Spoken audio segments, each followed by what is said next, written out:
Eccoci, buongiorno, ben ritrovati. Parliamo di salute e questa volta in qualche modo parliamo rivolgendoci alle donne, ma non solo, ci rivolgiamo a famiglie intere, perché poi quando c'è una malattia, la diagnosi di un tumore è una diagnosi che coinvolge tutti, quindi non soltanto la donna ma tutta la famiglia. Parliamo di tumore al seno in questa puntata, come vi abbiamo già preannunciato, e lo facciamo con due ospiti di eccezione. Siamo col dottor Paolo Burelli, direttore dell'unità operativa complessa della chirurgia senologica Breast Unit del Cafoncello di Treviso. Buongiorno dottore, grazie per essere con noi, con il dottor Adolfo Favaretto, direttore dell'unità operativa complessa di oncologia dell'ospedale Cafoncello. Buongiorno. Grazie.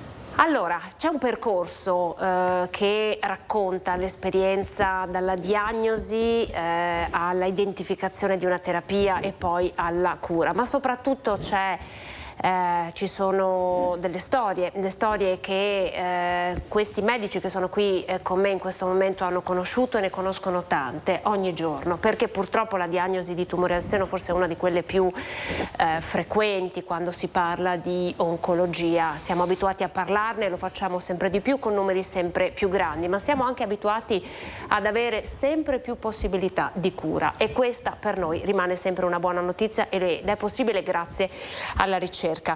Partirei da lei, dottor Burelli. Di che dati stiamo parlando? Cioè di che numeri stiamo parlando in questo momento per la provincia di Treviso per quanto riguarda le diagnosi di tumori al seno? La domanda è giusta perché, come ha detto lei, il tumore della mammella è il tumore più frequente non solo nelle donne, ma se mettiamo il tumore della mammella sia per le donne che per gli uomini, perché purtroppo una piccola percentuale riguarda anche gli uomini, diventa il tumore più frequente in assoluto. Per quanto riguarda, abbiamo forse una prima diapositiva, per quanto riguarda... abbiamo portato anche i dati, quindi l'incidenza... facciamo vedere le immagini che così riusciamo a vedere l'incidenza, no? Eccola qua. Voi vedete che in questa diapositiva è chiaro come l'incidenza del tumore della mammella, che è segnalato più frequentemente dal colore blu scuro, sia in effetti nei paesi più industrializzati. Vedete, Stati Uniti d'America e Canada, tutta l'Europa occidentale, l'Australia, mentre praticamente è misconosciuto in molte zone dell'Africa, dell'Asia e dell'Europa e dell'America centrale. Quindi è evidente come, al di là di altri fattori che magari poi anche il dottor Favaretto può spiegare, che sono quelli della trasmissione genica, l'ambiente, l'industrializzazione giocano un ruolo molto pesante nella eziologia del tumore mammario, e questa è la prima cosa da tenere presente. Ma anche nella nostra stessa Italia, se noi pensiamo che nel Triveneto l'incidenza del tumore della mammella raggiunge il 40%, cosa vuol dire? Che su 100 donne che hanno avuto un tumore, 40 ce l'hanno alla mammella. Nelle donne che vivono nelle nostre isole, quindi stiamo parlando di donne italiane che vivono però in Sicilia e in Sardegna, l'incidenza scende al 30%, e chiaramente non c'è una differenza etnica tra la donna siciliana o di sarda e quella del Triveneto, è proprio una questione di industrializzazione. E quando parliamo di paesi industrializzati mettiamo dentro tutto, no? Cioè mettiamo dentro l'inquinamento, ma mettiamo dentro anche una certa abitudine nell'alimentazione. Certo, è sempre più importante, sta diventando sempre più importante anche le modalità con cui l'alimentazione incide non solo sul tumore alla mammella ma su tante patologie. Noi abbiamo un'alimentazione sotto certi punti di vista che può essere anche diciamo inflazionata dai fumi, dalle coltivazioni che non sono biologiche, quindi non abbiamo ancora dei dati certi in letteratura su quanto questo incida nella eziologia dei tumori, però sicuramente è molto importante. Quante nuove diagnosi ogni anno? Abbiamo forse un'altra diapositiva. Facciamo vedere quella immediatamente seguente, giusto? Sì, Quella qua, la frequenza del tumore. La frequenza del tumore, che come avevo detto è nei maschi è per la prostata, nelle donne per la mammella, ma se noi mettiamo maschi e femmine insieme abbiamo che il tumore della mammella è il più frequente. Se vediamo anche l'altra diapositiva vedremo che il tumore della mammella nelle donne, eccola qui, comunque è sempre il più frequente tumore anche a seconda dell'età, perché purtroppo una percentuale sempre maggiore si verifica nelle donne sotto i 50 anni, quindi nelle donne giovani, perché diciamo che il picco è tra i 50 e i 69 anni. Se vediamo anche la prossima diapositiva, sì, quella successiva. Adesso vediamo di caricarla. Eccola Lei diceva dai 50 ai 69. Ecco l'incidenza in Veneto. L'incidenza in Veneto è di quasi 5.000 nuovi casi all'anno, di cui 4.988 nel 21, di questi ben 888 nella nostra ASL. Quindi le percentuali sono più alte per quella fascia d'età che stiamo vedendo, che peraltro è anche una fascia d'età per la quale esiste uno screening. Lo screening. Infatti, se vediamo la prossima diapositiva, vediamo un dato interessante. Allora, la popolazione del Veneto è di quasi 2,5 milioni di abitanti, quella dell'azienda ULSS-2 di 446.000 donne, che è il 18%, quindi abbiamo una vasta percentuale di persone che vivono nella nostra provincia.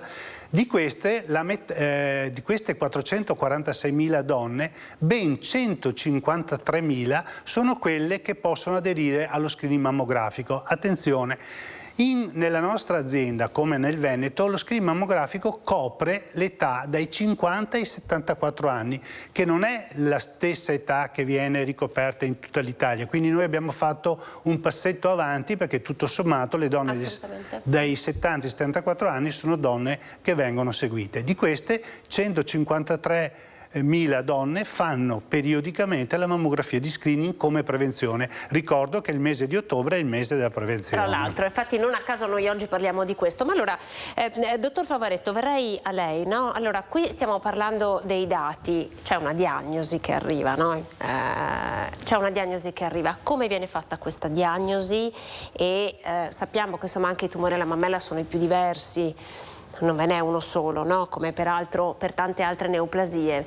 Come arriva e quali sono i primi passi, no, di fronte ad una diagnosi di questo tipo?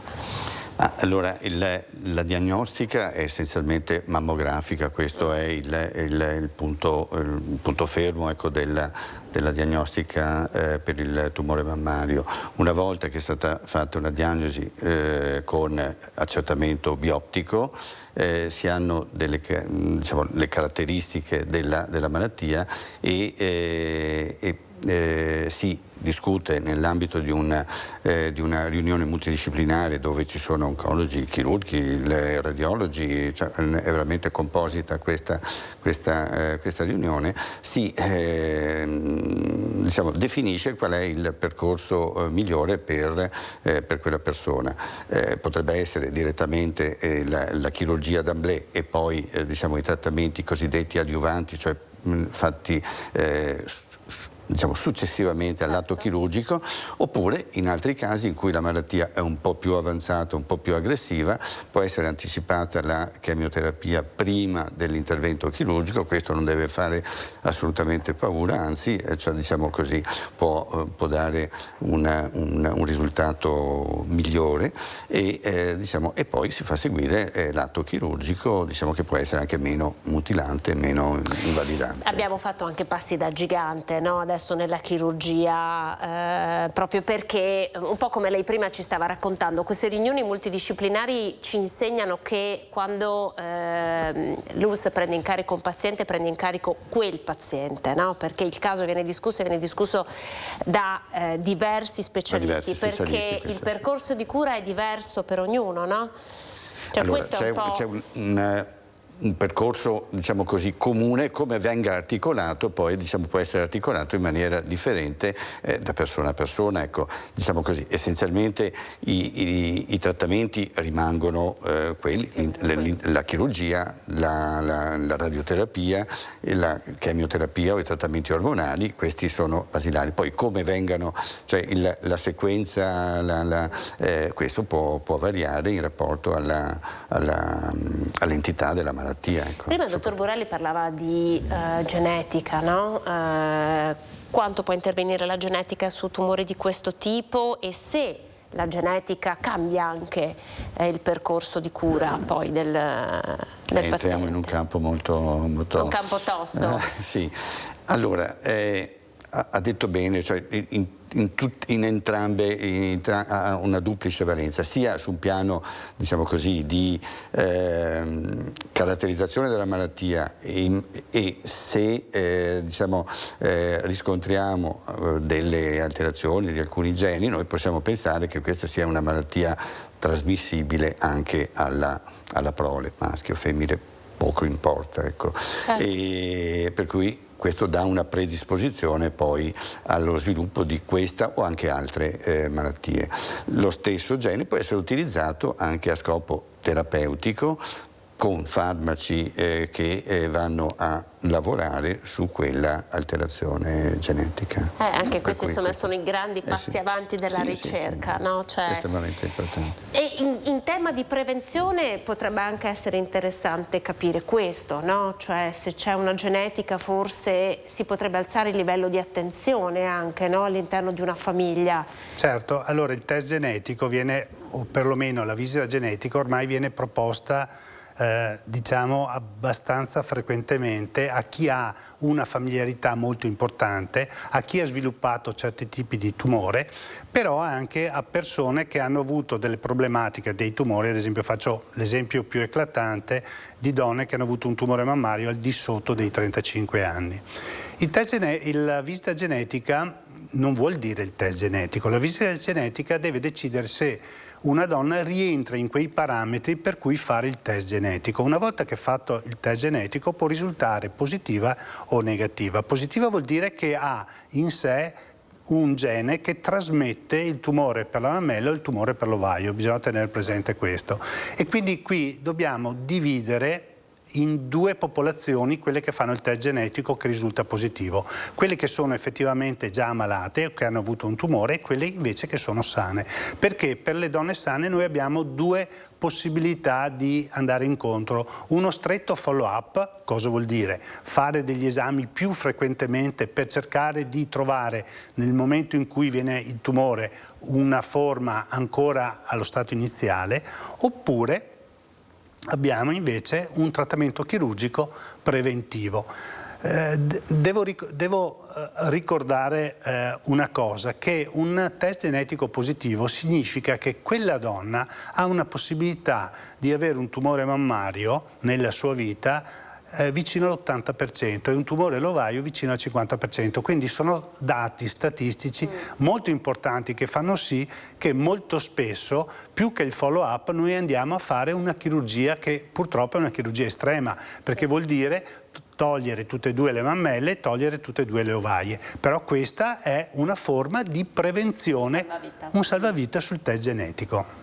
Voglio ricordare tra l'altro ai nostri telespettatori, vedete c'è un numero in sovraimpressione, perché in questo spazio è pensato anche per voi, potete intervenire telefonicamente perché abbiamo due esperti qui a disposizione, loro malgrado, che possono davvero darvi una mano, perché sappiamo bene che quando si parla di tumore di neoplasie la prima sensazione è quella della paura. Immagino che lei, dottore, ne avrà viste tante di persone e oggi siamo anche qui per raccontare che è un percorso che si può affrontare anche con conseguenze, con esiti assolutamente positivi, anche per quanto riguarda il tumore al seno. Quanta responsabilità c'è anche nelle donne, no? Nella diagnosi, no? Che cosa possono fare le donne per prevenire, per aiutare? Io direi aderire agli screening, perché certo, pensare che la diagnostica dell'autopalpazione, diciamo così, possa risolvere o in qualche modo non basta assolutamente, ecco. Spesso c'è un riscontro anche da parte delle donne, magari non spesso, diciamo in alcuni casi ci può essere anche un riscontro di un nodulo tra una mammografia e l'altra, però ecco, c'è un riscontro effettivamente poco frequente. La cosa migliore è l'adesione allo screening, in modo da essere cautelati al massimo. Allora, come funzionano gli screening? Ad esempio, parliamo appunto proprio di questo Ottobre Rosa, in cui ne parliamo col dottor. Lei ci ha preparato le slide, giusto? Perché allora noi abbiamo una guida che possiamo utilizzare per raccontare. Allora, diciamo una cosa, lo screening copre la popolazione femminile dai 50 ai 74 anni. Perché? Perché effettivamente è quella l'età in cui...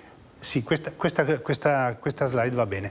È questa l'età in cui abbiamo l'incidenza maggiore di tumore alla mammella. Quindi la popolazione, ma non solo nella nostra ASL o nel Veneto, in tutta Italia viene controllata dai 50 ai 74 anni. Devo dire che la prevenzione può essere fatta anche prima e ovviamente dopo. Importante prima e come? Andando negli ambulatori di senologia o facendo delle visite in cui la donna, a seconda del suo stato anamnestico, cioè della storia familiare, a seconda anche della tipologia della mammella, perché le mammelle morfologicamente, cioè per quanto riguarda la struttura, sono tutte diverse, possono essere inserite in delle categorie più o meno a rischio e quindi essere indirizzate verso un programma di prevenzione che magari nelle giovanissime è solo l'ecografia, nelle quelle che vanno verso i 40 anni la mammografia e l'ecografia, nelle pazienti che hanno avuto in famiglia una familiarità si può ricorrere in un secondo tempo anche alla risonanza magnetica. Tornando allo screening, questo è il primo livello. Diciamo che la nostra USL ha diciamo, un prototipo di screening che è eccezionale dal punto di vista regionale. Perché? Perché tutte le donne che vengono chiamate vanno a fare la prima mammografia nell'ospedale più vicino dal punto di vista topografico, quindi quelle di Montebelluna a Castelfranco a Montebelluna, quelle di Vittorio Veneto Conegliano a Conegliano, quelle di Oderzo a Oderzo, la parte sud della provincia a Treviso. C'è un'organizzazione per garantire anche questo, no? Sì, e vengono lette tutte dalle radiologhe del centro senologico trevigiano, quindi c'è una uniformità di lettura. Questo è molto importante perché non abbiamo più radiologi che possono interessarsi o meno, noi abbiamo delle radiologhe che fanno solo questo.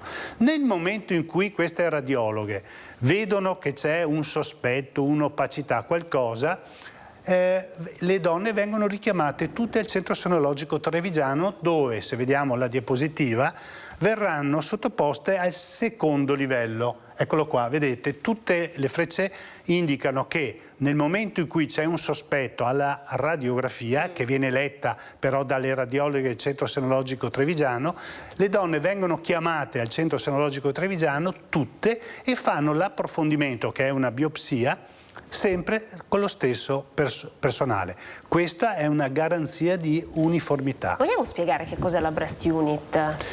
La Breast Unit è un insieme di specialisti dedicati che si occupano solo ed esclusivamente della patologia mammaria. Le Breast Unit sono nate in Veneto nel 2012 e nel 2013, ci sono 5 centri di riferimento che sono Verona, Vicenza, Padova, Treviso e Mestre Venezia. In questi centri ci sono delle linee guida per cui le pazienti che hanno un tumore vengono trattate allo stesso modo. Nella Breast Unit di Treviso abbiamo tutti gli specialisti dedicati, abbiamo i chirurghi senologi che fanno solo chirurgia senologica, abbiamo le radiologhe che fanno solo diagnostica radiologica, abbiamo degli oncologi, che poi parlerà il dottor Favaretto, dedicati a questa patologia, così come dei radioterapisti, degli anatomopatologi, dei medici nucleari, dei psico-oncologi, dei fisiatri, dei ginecologi, cioè abbiamo il top degli specialisti che si occupano esclusivamente di questa patologia. Direi che adesso come adesso abbiamo negli ultimi 10 anni coperto quel gap che ci differenziava da centri illustri come potevano essere il Centro Tumori di Milano, il Centro Oncologico Europeo del professor Veronesi e altri centri che erano, diciamo, delle perle nel deserto. Quindi diciamo che questo è stato il passaggio, Certo. no? Il fatto di trattare, vedere, identificare il tumore da diversi punti di vista, diverse specialità. E allora chiedo proprio a lei, no? Perché è così importante? Qual è la differenza?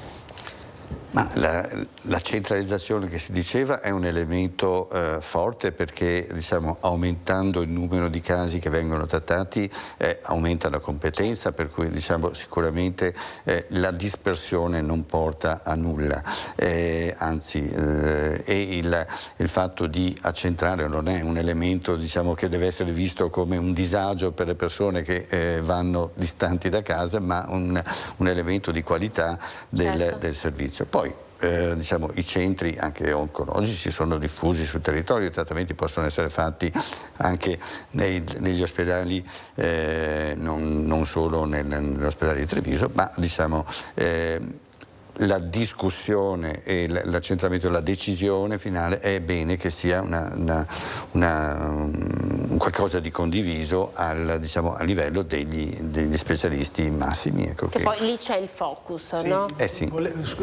Scusa, prego. Mi ero dimenticato di dire che la Brest è una Brest provinciale. Quindi Treviso è, diciamo, un collettore sia dal punto di vista chirurgico ma anche dal punto di vista della discussione multidisciplinare, ma poi nei vari ospedali Montebelluna, Conegliano, Vittorio Veneto, Derzo ci sono gli specialisti per la continuazione delle cure di quelle pazienti di quelle zone. Ecco, questo è molto importante. C'era la slide seguente, era proprio quella legata al percorso diagnostico. Sarei da lei, dottor Favaretto. Allora, qui c'è un po' tutta la storia, no? Cioè il percorso che le donne, loro malgrado, devono affrontare di fronte ad una diagnosi di tumore alla mammella. Quindi vediamo la fase, diciamo, non invasiva, quella invasiva, esito positivo, esito negativo e poi da lì tutto il percorso. Quali sono diciamo, le novità, gli ultimi passi proprio in campo oncologico nel trattamento del tumore alla mammella? Allora, dicevo prima, c'è un uso dei farmaci che può essere, diciamo, sequenziale rispetto all'atto chirurgico, che è pur sempre l'evento centrale del trattamento, dove il trattamento viene anticipato prima della chirurgia. Poi ci sono tutti i cosiddetti invece trattamenti precauzionali, cioè che vengono eseguiti dopo l'intervento chirurgico e sono trattamenti diciamo di ordine medico, radioterapico. Nell'ambito medico abbiamo sia i trattamenti ormonali, sia trattamenti di chemioterapia, poi anche dei trattamenti compositi dove abbiamo anche altri farmaci oltre al trattamento ormonale. Abbiamo, non so, le nuove anticicline che vengono utilizzate ancora in fase sperimentale o, diciamo così, di estensione delle loro indicazioni a livello sempre precauzionale.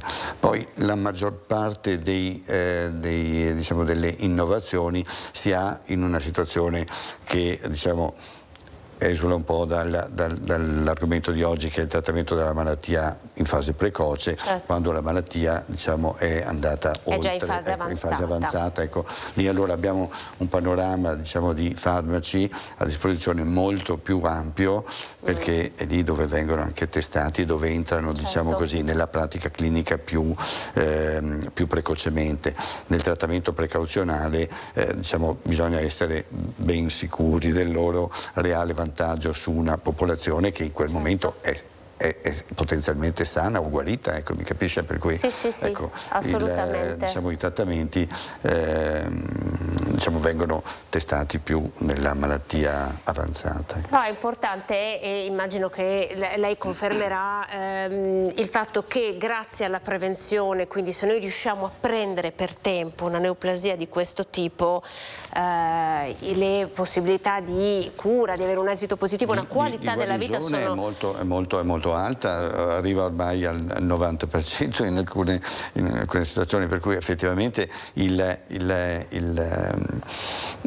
l'obiettivo adesso di miglioramento è veramente anche difficile da poter migliorare in maniera molto molto eclatante, perché siamo già a livelli molto, molto alti. Tuttavia abbiamo anche dei casi che, nonostante i trattamenti precauzionali, la malattia può recidivare, la donna può ricadere e nel momento della recidiva bisogna ricominciare. E quanto una donna può aiutare anche, visto che prima parlavamo appunto di paesi industrializzati, no? Con un'alimentazione corretta, con uno stile di vita corretto, no? Quanto di fronte alla malattia oncologica possiamo fare prevenzione, oltre che con gli screening, anche con i nostri comportamenti corretti?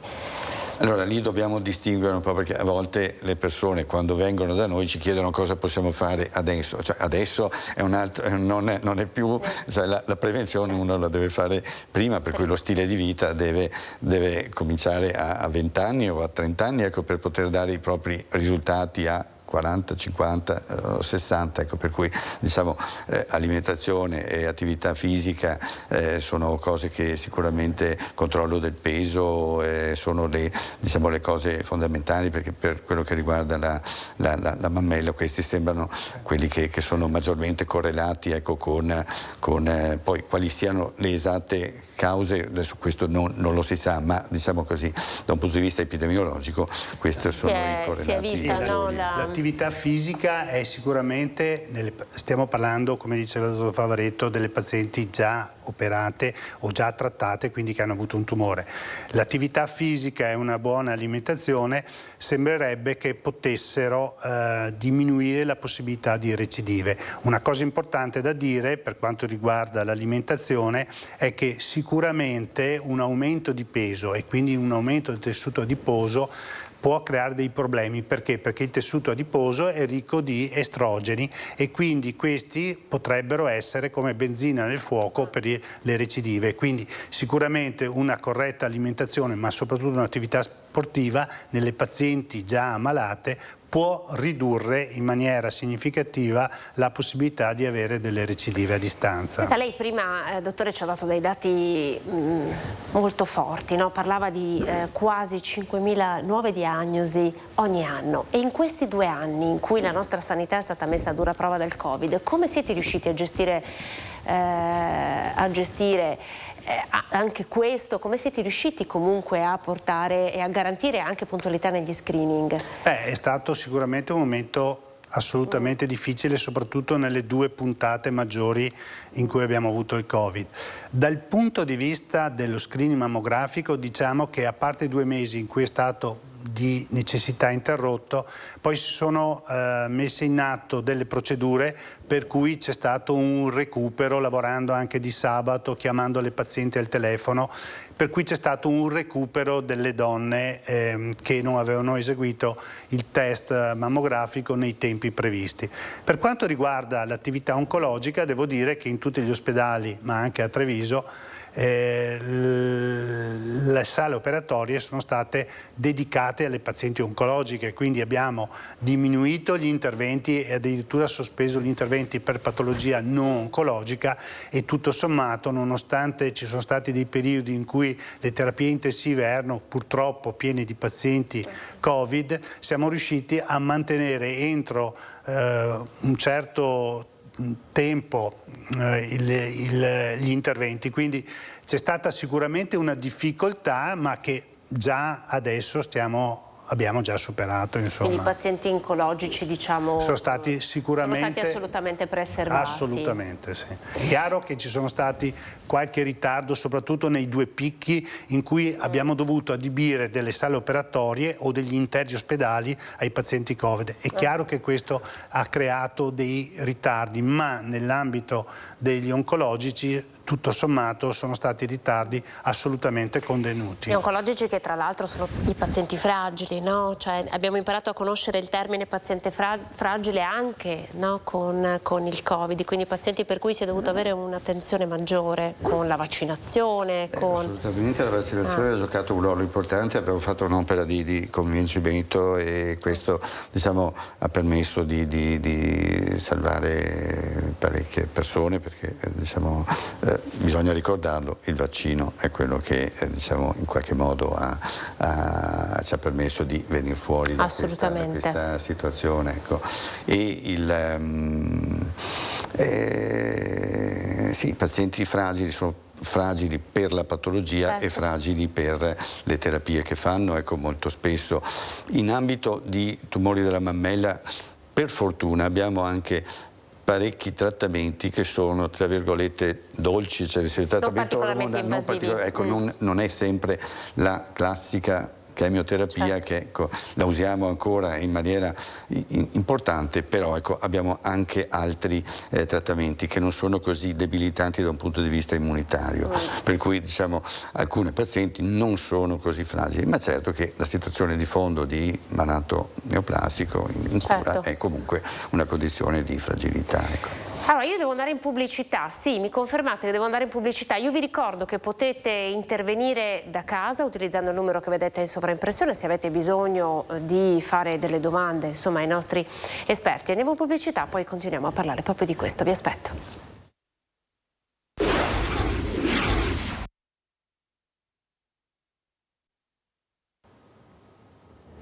Eccoci, ben ritrovati, edizione straordinaria di Antena 3 in compagnia del dottor Burelli, del dottor Favaretto, direttamente dal Caffoncello di Treviso, qui con noi per parlare di tumore alla mammella. Cerchiamo di capire in questo ottobre rosa in cui davvero tante, poi le racconteremo anche, sono le iniziative per la prevenzione, per consentire alle donne di poter avere un occhio di riguardo nei confronti di se stesse e anche un atto d'amore, perché in realtà la prevenzione è comunque un atto d'amore, visti anche i numeri che vi stiamo raccontando, dove di diagnosi di tumore alla mammella qui siamo intorno a quasi 5.000 diagnosi ogni anno nel Veneto. Quindi... E nella nostra azienda nel 2021 abbiamo avuto 888 casi.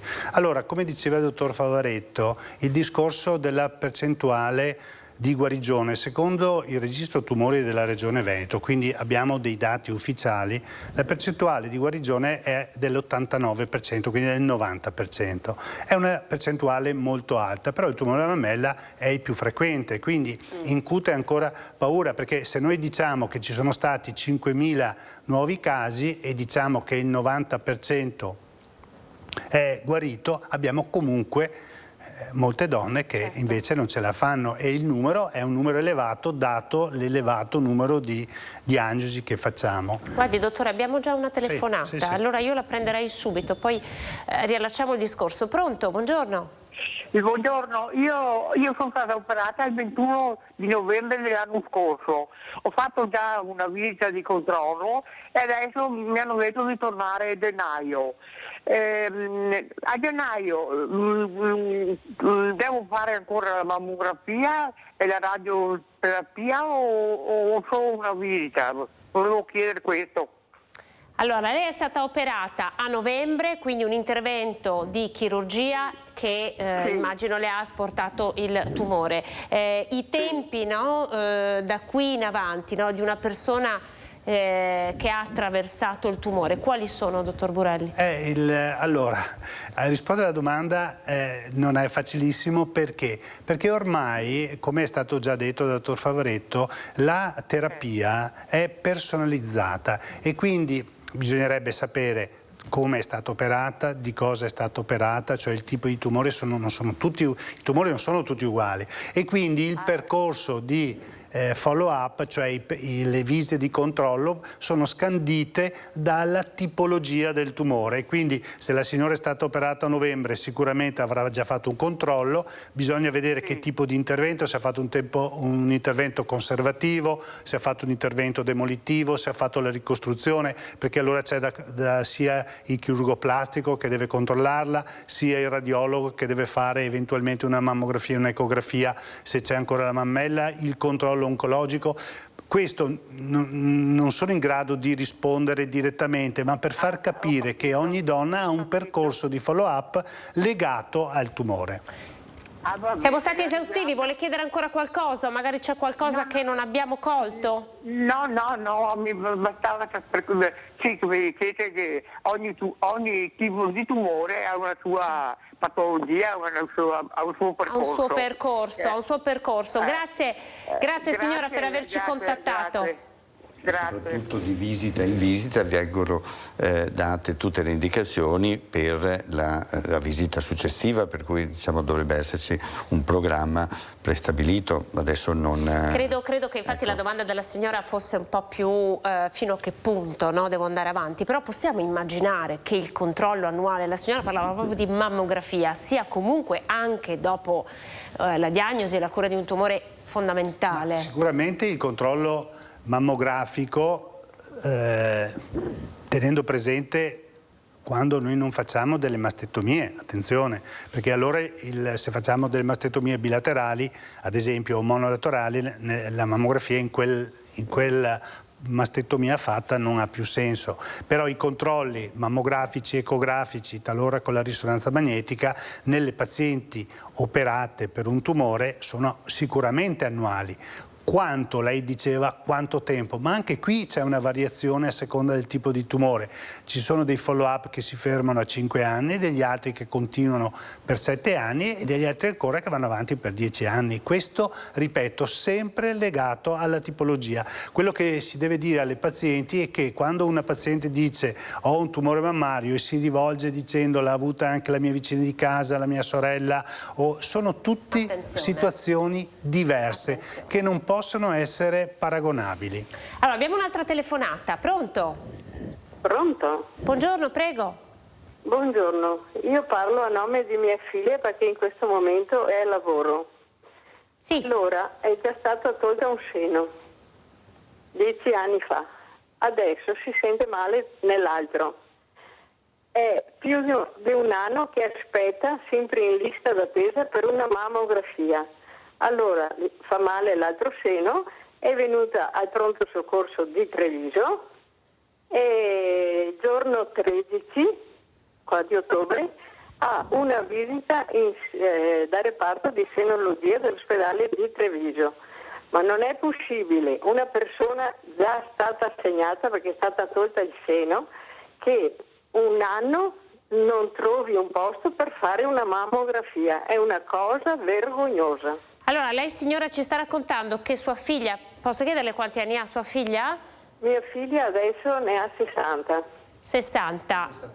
Quando è stata operata signora, mi chiede il dottor Burelli?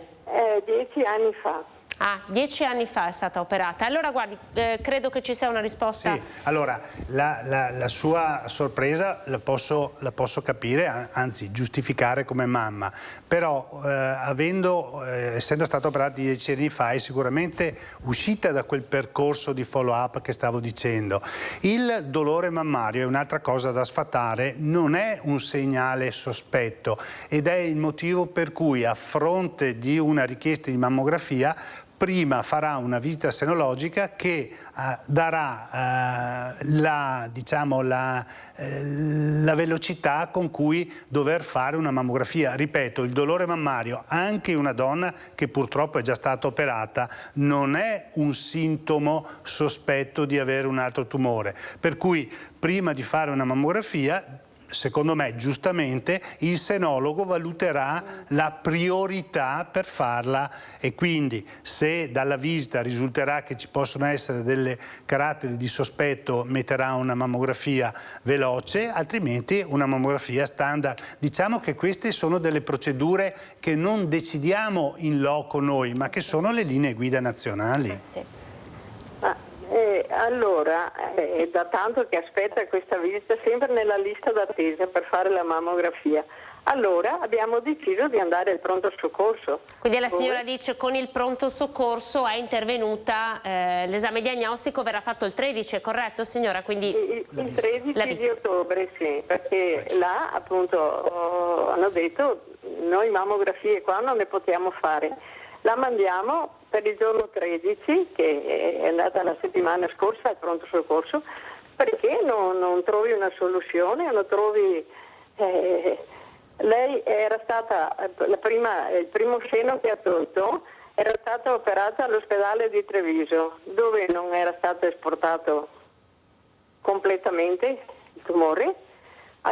Siamo ricorsi a tutti i centri più grandi, da Milano a Padova, e siamo finiti a Verona dal professor Rigotti, persona molto validissima, e non avendo avuto l'esame del tessuto sano nella come si dice, cartella clinica, il professore ha detto: a questo punto io, nella sicurezza mia e sua, il seno lo devo togliere. Qui entriamo un po' nel caso specifico, signora. Magari se dovesse aver bisogno di un consulto possiamo chiederle di lasciare il numero di telefono, anche se mi pare di capire che avrà una visita a breve, quindi però sa, entriamo un po' nello specifico e i professionisti che sono qui con me, non avendo potuto vedere le carte cliniche della figlia, credo non abbiano gli strumenti per rispondere. Ecco, posso solo dire alla signora che le situazioni, come dicevo prima, non sono tutte uguali, cioè l'asportazione di una parte del tumore, di una parte della mammella, seguita poi da un secondo intervento, non è considerato, per quanto riguarda la patologia mammaria, un errore o una negligenza, perché molti tumori hanno queste capacità di diffondersi attraverso i dotti galattofori in maniera non visibile né una mammografia né una ecografia né una risonanza magnetica, per cui talvolta quando capita di operare in maniera conservativa una mammella e poi dover ritornare, non è una procedura sbagliata, ma è una procedura legata a determinati tipi di tumore. E direi che è anche importante sottolineare Certo. questo, no? Perché poi dobbiamo anche provare a sfatare falsi miti o poi insomma parliamo anche delle fake news, delle tante cose che si leggono su internet, che sono forse un po' il male di questo nostro momento. Signora, grazie per averci contattato. Se ha bisogno lasci il suo numero di telefono e vedremo eventualmente di aiutarla un po' di più. Grazie, arrivederci. Allora, andiamo a vedere, perché abbiamo ancora 6-7 minuti e abbiamo la slide, eccola qua, quella legata al percorso diagnostico. Dottor Burelli, riprendiamo un po' il filo del discorso di quello che stava dicendo per poi... Questo evidenzia innanzitutto come una patologia può venire dallo screening diciamo nazionale, quindi 50-74 anni, può venire anche da uno screening che fanno soprattutto le donne giovani che hanno avuto una familiarità e che lo fanno per conto loro. Quello che io dico è di farlo nei centri di riferimento o comunque in ospedali anche convenzionati, dove ci sono delle equip specializzate nella diagnostica. Oppure ci sono quelli che vengono, ma sempre meno, fortunatamente, dicendo c'è un nodo, vediamo cosa si tratta, e poi quelle del follow-up delle donne operate, come abbiamo sentito della signora prima. La prima mammografia quando è consigliabile? Anche qui diciamo che... magari donne che sono diventate madri, che hanno allattato? Dipende molto dalla struttura della mammella, perché le mammelle nelle donne giovani sono mammelle dense, quindi di difficile valutazione mammografica, dalla storia anamnestica, quindi dalla familiarità. Ecco perché io dico che una visita senologica iniziale può identificare il percorso preventivo ideale, non c'è un assoluto. Abbiamo un'altra telefonata, pronto? Pronto? Pronto? Sì, la sentiamo, prego. Buongiorno. Volevo chiedere un'informazione ai due professori che sono lì. Io mi chiamo Carlessa Maria Grazia. Sono stata operata 3 anni fa, ho fatto una quadrattomia. Sì, l'ascoltiamo. Mi sta sentendo, sì, perché sto guardando la TV ma non ho riscontro della mia, della mia voce. La ascoltiamo. Ecco, volevo chiedere, no, siccome la mia quadrattomia era dovuta, il mio intervento è stato dovuto a dei noduli, dei piccolissimi noduli che fortunatamente per merito dello screening effettuato.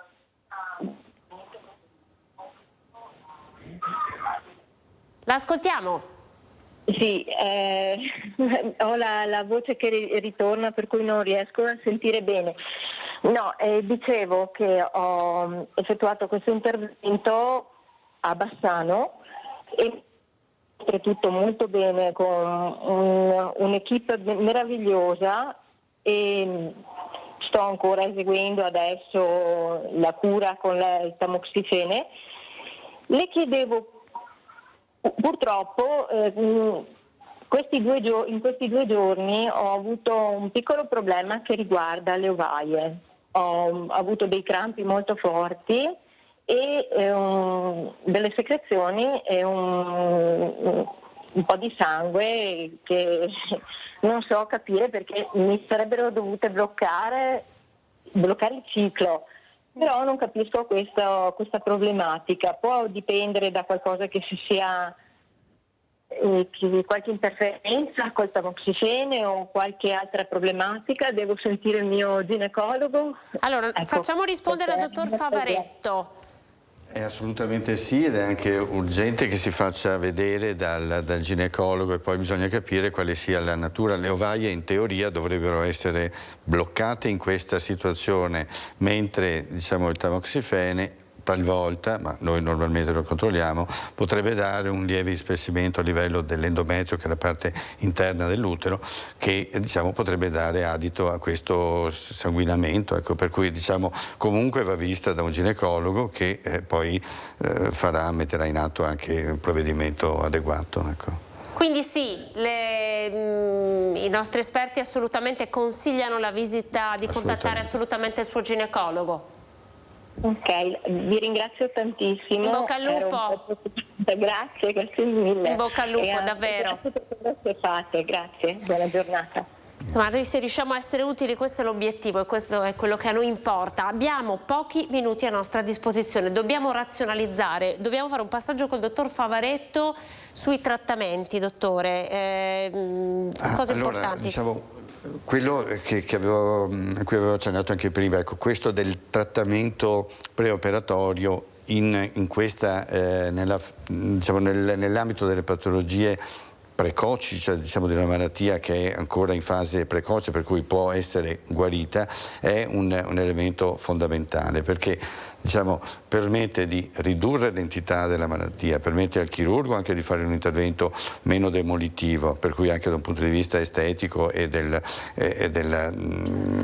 diciamo così, del risultato non solo estetico ma anche poi diciamo, di tutti quelli che sono i correlati della vista del proprio corpo, eccetera. Cioè, tutto questo aiuta, la qualità della vita aiuta senz'altro.